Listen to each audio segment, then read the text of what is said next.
નમસ્કાર દર્શક મિત્રો, બોટાદ દસ્તક ન્યૂઝમાં આપનું હાર્દિક સ્વાગત છે અને હું છું એલડી મકવાણા. આપ જોઈ રહ્યા છો બોટાદ દસ્તક ન્યૂઝ. હવે પછીના સમાચાર વિગતવાર.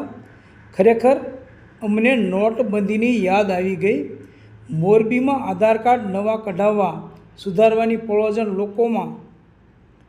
લોકો ઠંડીમાં સવારે 5 વાગ્યા લાઇનમાં લાગી જાય તો પણ વારો આવતો નથી. મોરબીમાં રહેતા લોકો છેલ્લે 1-2 દિવસથી નહીં પરંતુ છેલ્લા ઘણા દિવસથી આધાર કાર્ડના કામ માટે હેરાન થઈ રહ્યા છે.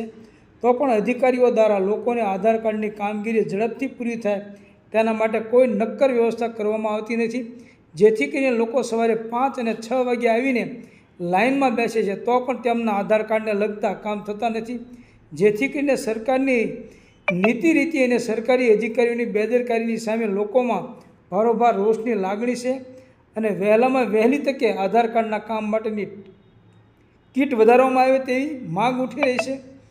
સરકારની તમામ યોજનાઓનો લાભ લેવા માટે આધાર કાર્ડ ફરજિયાત બનાવવામાં આવેલ છે, જેથી કરીને નવા આધાર કાર્ડ કઢાવવા માટે તેમજ જૂના આધાર કાર્ડમાં સુધારા વધારા કરાવવા માટે લોકો વહેલી સવારથી લાઈનો લગાવે છે તો પણ આધાર કાર્ડના કામ પૂરા થતા નથી, જેથી લોકોને હેરાન પરેશાન થવું પડે છે. આજની તારીખે મોરબી શહેર અને તાલુકા મામલતદાર ઓફિસ તેમજ પોસ્ટ ઓફિસમાં આધાર કાર્ડની કુલ મળીને 10 જેટલી કીટ ચાલુ છે.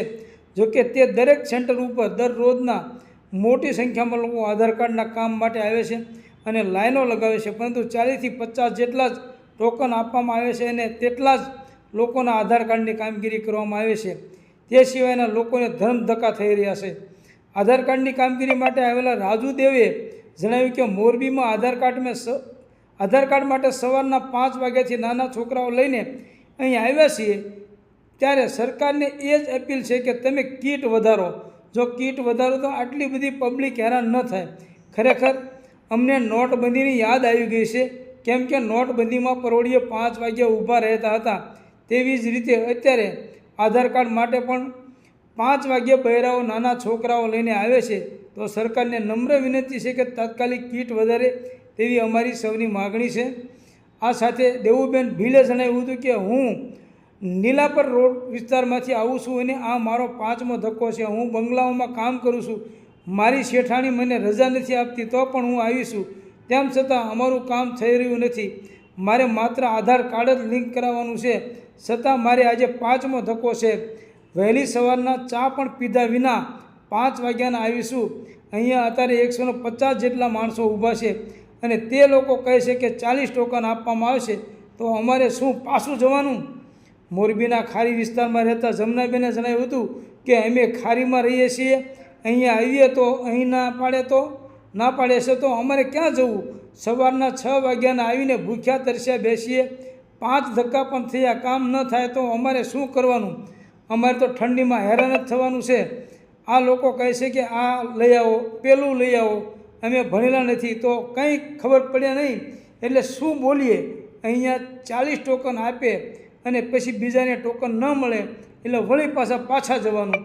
મોરબીના નાની વાવડી ગામ પાસે રહેતા અસ્મિતાબેન, મોરબીના લીલાપર રોડે રહેતા દેવુબેન ભીલ તેમજ મોરબીના ખારી વિસ્તારમાં રહેતા જમનાબેને જણાવ્યું હતું કે તેઓ વહેલી સવારે 6 થી 7ના મોરબીના લાલબાગ સેવા સદન ખાતે જ્યાં આધાર કાર્ડનું કામ કરવામાં આવે છે ત્યાં લાઇનમાં બેઠા હતા અને એક નહીં પરંતુ 4 થી 5 ધક્કા ખાવા છતાં તેઓનું આધાર કાર્ડનું કામ થયેલ ન હતું, જેથી તેઓ વધુ એક વખત ત્યાં આવેલ છે. જોકે ટોકન વિતરણ સવારે 10:30 વાગ્યે કરવામાં આવે છે. ત્યાં સુધીમાં જો વહેલી સવારથી લાઇનમાં બેઠેલ લોકો બાથરૂમ કરવા માટે પણ ત્યાંથી દૂર જાય તો પણ તેઓની સાથે ટોકનની લાઇનમાં રહેલા માટે અને ટોકન લેવા માટે ઝઘડો અને માથાકૂટ કરવામાં આવે છે. અત્રે ઉલ્લેખનીય છે કે હાલમાં રેશન કાર્ડના OTP નંબર માટે વિદ્યાર્થીનીએ સ્કોલરશીપના KYC માટે તેમજ અન્ય સરકારી કામ માટે લોકોને આધાર કાર્ડની જરૂર પડે છે. જો કે આધાર કાર્ડ સેન્ટરમાં દરરોજ જેટલા લોકો આધાર કાર્ડનું કામ કરવા માટે આવે છે તેની સામે પાછળમાં પૂણી જેટલા લોકોના કામ ત્યાં થાય છે. માટે મોરબી શહેર અને જિલ્લામાં આધાર કાર્ડનું કામ કરાવવું એટલે લોઢાના ચણા ચાવવા સમાન બની ગયેલ છે. એટલા જ માટે નોકરીમાં રજા રાખીને હેરાન થતા લોકોને ખોટા ધક્કા ન થાય અને વહેલી તકે તેમના કામ પૂરા થાય તે માટે આધાર કાર્ડના કામમાં ઝડપ લાવવા વધારાની કીટ મોરબી શહેર અને જિલ્લામાં કાર્ય કરવા કરવામાં આવે તેવી મોરબીના લોકો વતી સામાજિક કાર્યકર રાજુભાઈ દવે દ્વારા માગ કરવામાં આવી છે. સૌજન્ય દિવ્ય ભાસ્કર, બોટાદ દસ્તક ન્યૂઝ, LD મકવાણા, બોટાદ.